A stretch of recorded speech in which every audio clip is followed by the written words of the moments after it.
What's going on, everyone? So it is Friday, which means we got a bunch of new cards to talk about. I guess I shouldn't say a bunch. We actually just got a couple of new cards, but extremely powerful cards. A brand new leader and probably the most powerful exploit card I have seen yet.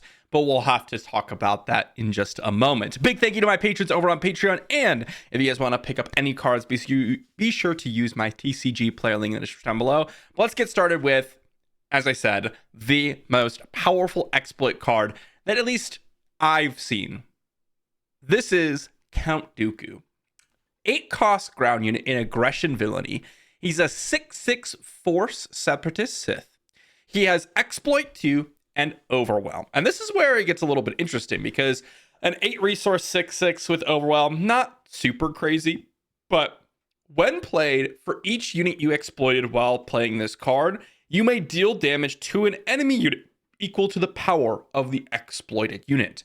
Now, the way this is worded, it says for each unit you exploited, which means let's say you exploited 2 actual powerful units. I guess I should say powerful, but let's say you played like actual units, like a Battlefield Marine, for example. Granted, we're in villainy, but just let's say you were playing something of that note. Fugitive Wookiee, let's say. You exploit that one out. You get 2 cost reduction on Count Dooku. You exploit it out, let's say, or you use, let's say, like a 4-powered unit to exploit out Count Dooku as well. Suddenly, you get a 3 damage trigger and a 4 damage trigger to something. That is incredible. If this was just dealing it all to 1 unit, I could see this being pretty useful. But the fact that you get to choose 2 separate units, by the way, not limited to ground units, since Count Dooku is a ground unit, that tends to be a restriction.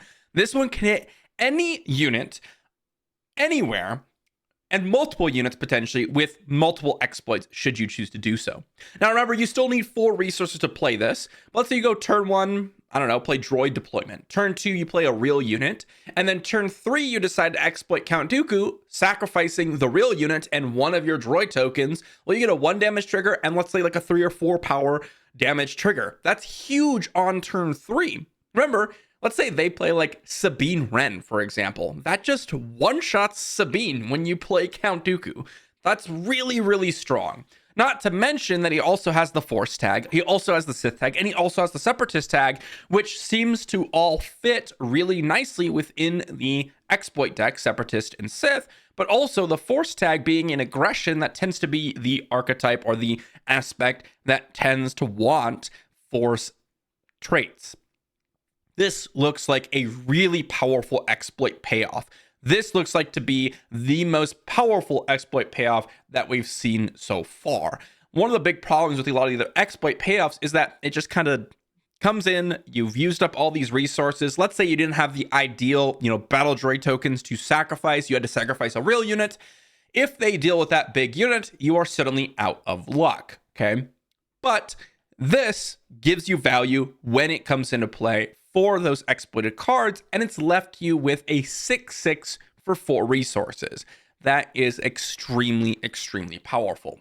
So I think this is really a card that people should be building around if you are looking to exploit and get value from it. We'll see. I know some people might think this is a little bit weak in terms of actually just doing the exploit strategy, but let's assume that exploit is going to be a reasonable deck. I think this is going to be one of the best cards in it. If exploit's bad, then of course Count Dooku will be bad, but let's just hope for a moment that exploit is going to be one of the stronger archetypes.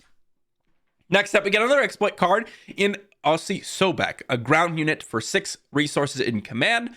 He's a 3/6 Separatist, and he has exploit 3. When played, this unit captures an enemy non-leader ground unit with cost equal to or less than the number of resources paid to play this unit.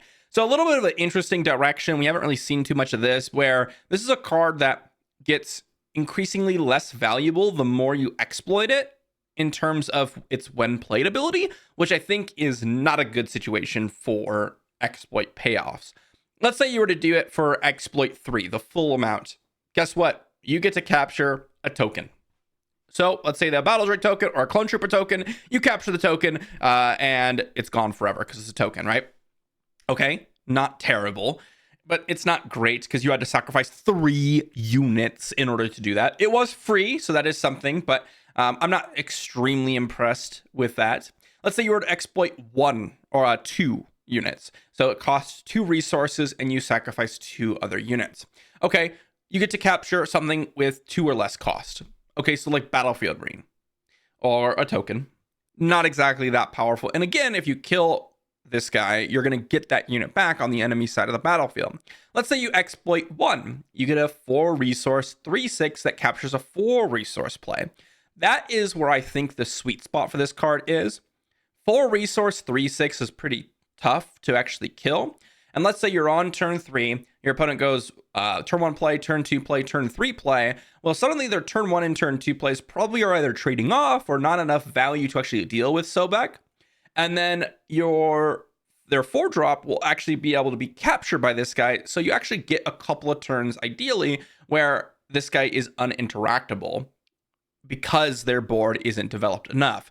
Of course, this doesn't really factor in energy conversion lab or things like that, which can easily come out the next turn, which would mess up the math, right? But I think the exploiting 1 unit is the sweet spot for this card. Let's say you were to exploit nothing. It's a 6 resource 3/6 that can capture a 6 resource card. That to me is just weak. We've had like Discerning Veteran in the game. Granted, that's a 3/4, which is a lot easier to deal with. And it also doesn't have any relevant tags realistically for, set 3 or for the decks that are pretty popular. And so maybe this card's a little bit better. I could see it doing a little bit of work in the exploit decks because that exploit 1 making this cost 4 resources does seem a little bit appealing. But in general, capture has been a pretty weak mechanic. So we will have to see. Definitely not as strong as Count Dooku. Next up, we got something really interesting, and it's Brain Invaders. So this one's a rare. It's a common or a colorless rare, which is really cool. It's a 4-cost ground unit, 2/4, so pretty terrible stat line. Each leader loses all abilities except for epic actions and can't gain abilities. So this is a really interesting hate piece for certain leaders. So let's say you are playing against Sabine. She no longer can use the action to deal 1 damage to you. However, she can still flip over into Sabine and attack you for 3 damage because it's she will not be able to attack you for 3 damage because it's an on attack trigger, which she loses. She loses all abilities, right? So she could still flip, she could still attack for 2, but she doesn't get that extra point of damage when she attacks into your base. Here's the thing. Being a 2/4 is atrocious. Most leaders that come down like on 6 resources are just going to be able to kill it with 4 power. Some leaders like Boba Fett will just be able to kill it straight up on turn 4 or even sooner than that. Most units will be able to kill it and live even on as early as turn 2. Like let's say you play like a Night Owl skirmisher. Guess what? Brain Invaders just dies to that. I think the biggest problem with this card is the stat line. If this was a 4 resource 4/4, I could see this being potentially played, right? It's a good enough stat line to where it trades with other 4 resource plays, but not incredibly overstated to where you are getting more than just the ability. But the fact that it's so understated because the ability is powerful, I think this is actually just not really all that great. It's not really great against control decks because they're going to find a way to deal with this and then they get their ability back. It's not great against a lot of different leaders, especially Boba Fett, because this Boba Fett can just kill this, which is a little bit unfortunate. It's not really that great against like Sabine, for example, because most of the damage comes in with the flip. It's not really great in general against a lot of leaders because you can just deal with it extremely easily.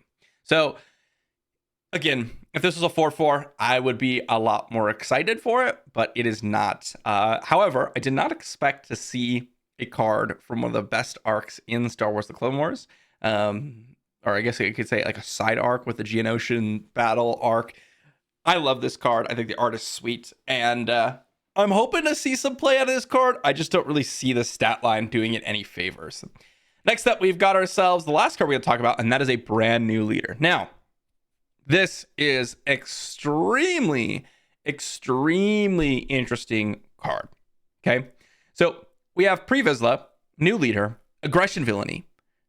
1 cost action, exhaust Pre Vizsla, deal damage to a unit equal to the number of cards you've drawn this phase.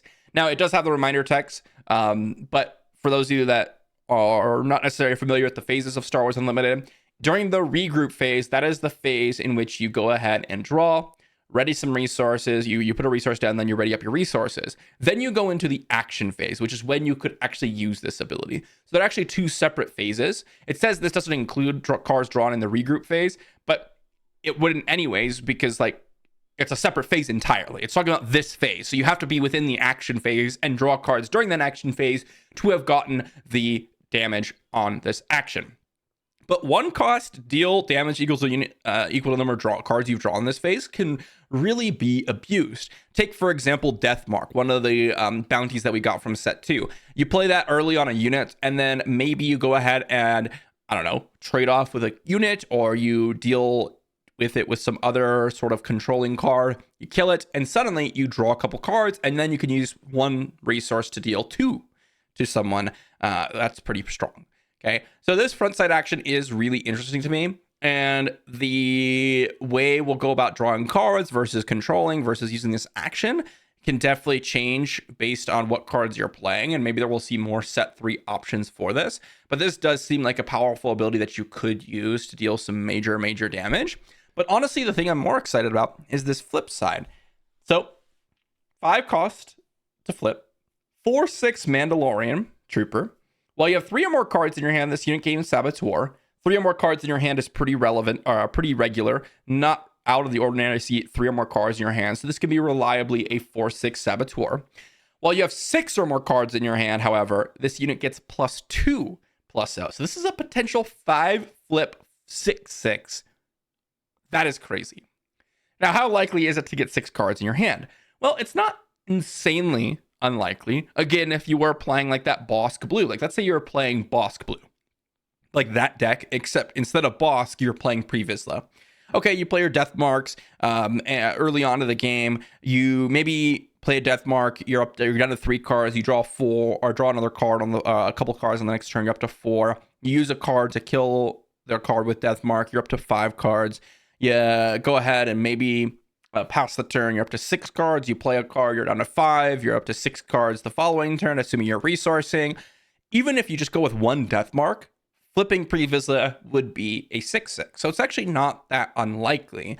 And a 6/6 is vastly superior to a 4/6, especially when we have things like Poe and Wrecker in the meta, which this can actually just straight up trade with.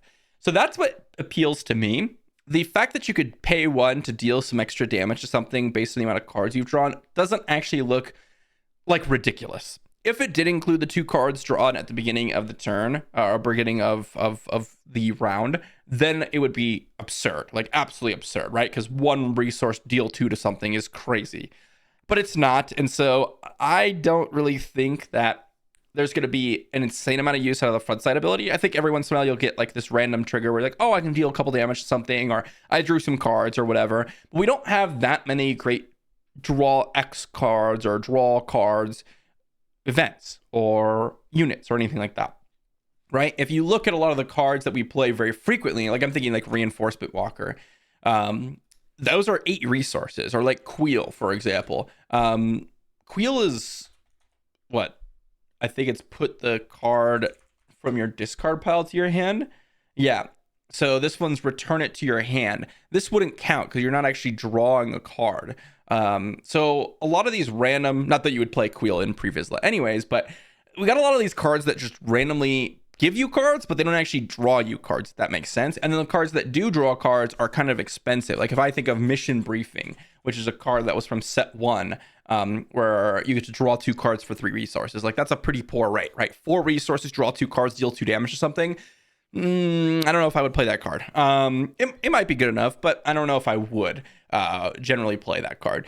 So we'll have to see if there's going to be more options to draw cards just within itself, like within a card of its own. Without that, I think that the more interesting side is his flip side. But there's also the case where you're playing Pre-Vizsla, you're just playing an aggro deck, and maybe you have some situations where you're drawing a couple extra cards here and there, and you just flip Pre-Vizsla, you put a Darksaber on him, and suddenly this guy's 8/9. An 8/9. That is absolutely crazy. 8/9 with Saboteur, most likely. So you can get through Sentinels without even attacking them. That is really crazy. And of course, Pre-Vizsla is the guy with a Darksaber. He is the Darksaber holder, okay? When we first started seeing the Darksaber, this is where it originated from, okay? So at least in the Clone Wars. So this is really, really cool to see. And I think that he's a potentially pretty powerful leader. I don't actually know how to rate him yet, mainly because if I were to like type in draw a card, so it looks like here is all the options that you have. You could have like Dr. Pershing in your list to deal damage, draw an extra card. This essentially is tap, deal 1 damage to a friendly unit, draw a card, which ends up allowing you to pay 1 to deal 1 damage to something.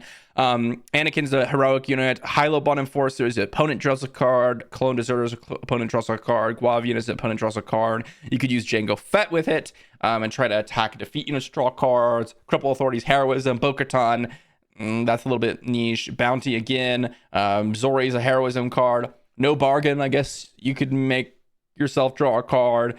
Like, these are just draw a card. If I type in like draw 2 card, maybe there's something else that pops up. There's just not really that many options, right? We have like death mark. I guess private manufacturing could be another option here. For Pre-Vizsla, you could do Star Wing Scout, mission briefing. Like, there's just not that many options, right? There's not that many options for drawing cards and getting damage out. So I guess we'll have to see. And I almost forgot, but we actually have one more card to talk about. We have Republic Defense Carrier. It's 11 cost space unit in Command Heroism. The first time I saw space 11 cost in Republic, I was like, okay, this might be the capital ship that I've been waiting for to be an end game finisher for controlling style of decks. But then I look at the stat line, it's a 6/7. Okay. That's pretty weak stat line. It has the Republic vehicle and capital ship tags, but then it's got Sentinel. Okay. This unit costs 1 less to play for each unit controlled by the opponent who controls the most units. Immediately, I was thinking like, probably not going to be a control finisher. Instead, it's more of like a sideboard card. Oh, well, hold on. Come on, camera, come back to me. It's more of a sideboard card for opponents that are playing token style of decks and not exploit decks, because it gets a lot worse if your opponent sacrifices the fodder. It's more against like specific token aggro decks that are having a lot of units on the battlefield. Let's say your opponent has 5 units, right? And you have 2 or whatever. Okay, you get this. It costs 6 resources. 6 resources for a 6/7 Sentinel in space is not even that insane.